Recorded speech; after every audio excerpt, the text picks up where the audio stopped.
This is Arkies in the Beltway, a look at national politics and the Arkansans influencing the discussions.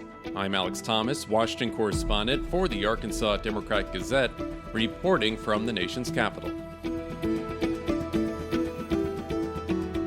Thank you for joining us for this episode of Arkies in the Beltway for the week of June 23rd, 2024. Last week, rather quiet on Capitol Hill. Members of the U.S. House of Representatives away from Washington, the Senate not making much legislative progress on the floor. Senate Democrats attempted to pass a measure banning bump stocks, a response to the U.S. Supreme Court overturning the previous ban. The original prohibition went into place in the wake of the October 2017 shooting in Las Vegas, in which a gunman killed 60 people at a music festival and injured hundreds of others, shooting from his hotel room on the Las Vegas Strip. Nebraska Republican Pete Ricketts rose in objection to using unanimous consent to pass the related bill.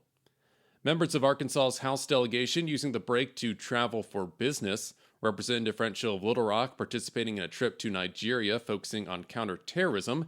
Representative Steve Womack of Rogers joining House Appropriations Committee colleagues in California for a field proceeding on next-generation military innovation. Senator John Boozman emphasizing the importance of the United States international partnerships, as well as congressional participation in global affairs. Boozman of Rogers and New Hampshire Senator Maggie Hassan discussing America's alliances as part of a talk last week. That event hosted by the McCain Institute, a nonpartisan organization and affiliate of Arizona State University, focused on the United States' role in international affairs. Late Senator John McCain helped create the organization. The McCain Institute connected the discussion to the 80th anniversary of the D-Day invasion and the creation of NATO 75 years ago. Boozman helped lead a Senate delegation to France for events commemorating D-Day earlier this month.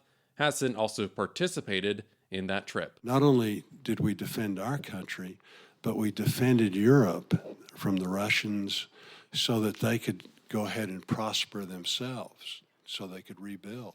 The United States and 11 other countries founded NATO in April 1949 as a tool for defending North American and European interests. Since then, membership has reached 32 nations.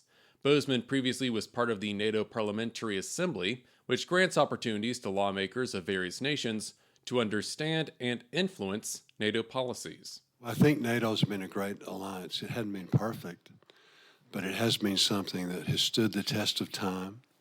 And it is a huge deterrent force. Hassan recognized a trickling effect with the United States' involvement in NATO. She noted that during efforts to improve NATO's relationships amid the ongoing Russia-Ukraine war, the Biden administration has spent time to strengthen the United States' relationships with Japan and South Korea.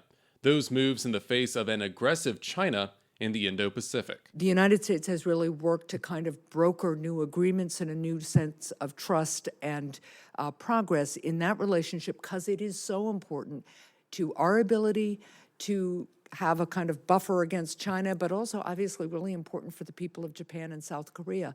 Similarly, we've developed new relationships with Australia. Very, very important in the South Pacific as a way of saying to China, but really to autocrats around the world, we will stand for freedom, we will build friendships and alliances because what binds people who believe in individual freedom and democracy is so much greater and so much stronger than any of the other differences we have. The United States will host a NATO summit in Washington next month. Those meetings are set to begin July 9th.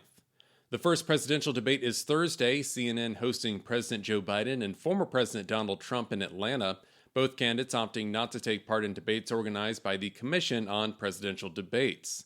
The event comes nearly a month after a New York jury found Trump guilty on 34 charges over falsifying records to cover up a hush money payment to porn actor Stormy Daniels.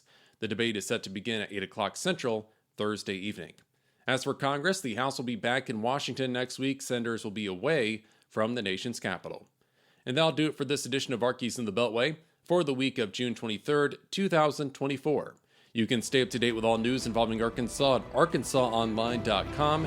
You can get in touch with me on social media. My handle is at Alex House Thomas.